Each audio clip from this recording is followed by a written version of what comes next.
القاهرة تقدم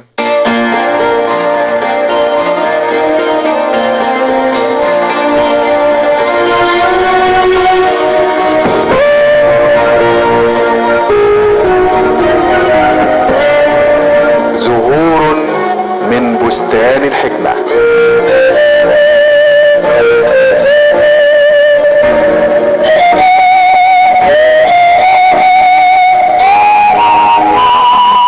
زهور من بستان الحكمة يجمعها لكم عزت سعد الدين.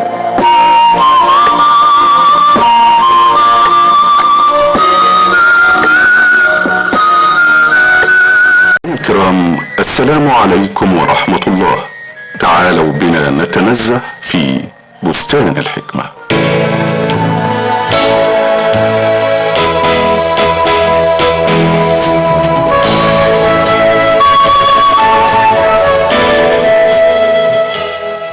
في فردوس العارفين للعارف 4 علامات: أن يكون صدره مشروحا، وجسمه مطروحا، وقلبه مجروحا، وباب الملكوت له مفتوحا. ومن علاماته أيضا أن يكون قلبه معدن التعظيم والهيبة، ولسانه معدن الحمد والمدحة، وروحه معدن الأنس والقربة، وسره معدن الشوق والمحبة، ونفسه مقهورة تحت سلطان العقل.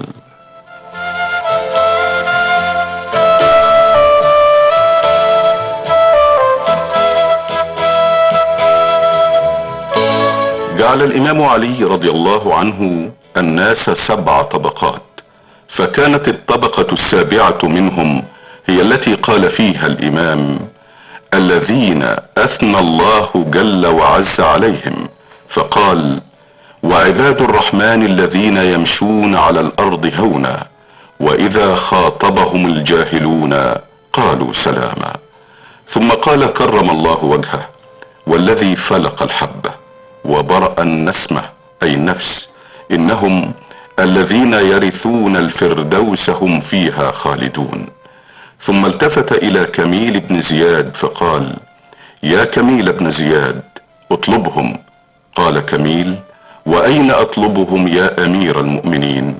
قال: في أطراف الأرض تجدهم، قد اتخذوا الأرض فراشا، والماء طيبا، والقرآن شعارا، والدعاء دثارا، باكين العيون، يقرضون العيش قرضا، إن غابوا لم يفتقدوا، وإن شهدوا لم يعرفوا، وإن خطبوا لم يزوجوا، وإن قالوا لم ينصت لقولهم.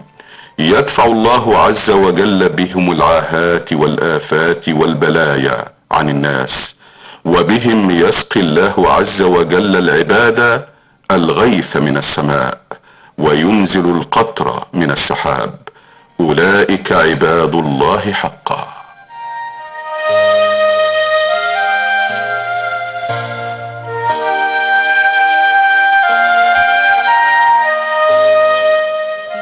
من الوصايا النبوية الجليلة ما قاله ابن عباس عن علي بن أبي طالب إذ قال: ما انتفعت بشيء بعد النبي صلى الله عليه وسلم انتفاعي بكلمات كتبهن إلي أمير المؤمنين علي.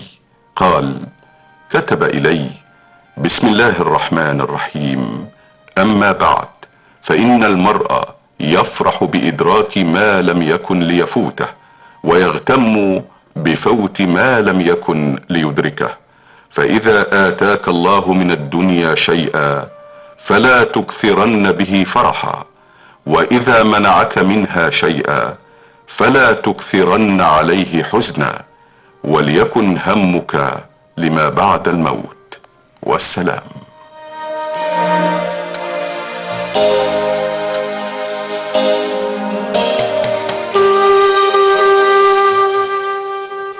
قيل للإمام جعفر الصادق رضي الله عنه: ما بال الناس في الغلاء يزداد جوعهم بخلاف العادة في الرخص؟ فقال: لأنهم خلقوا من الأرض وهم بنوها، فإذا أقحطت أقحطوا، وإذا أخصبت أخصبوا.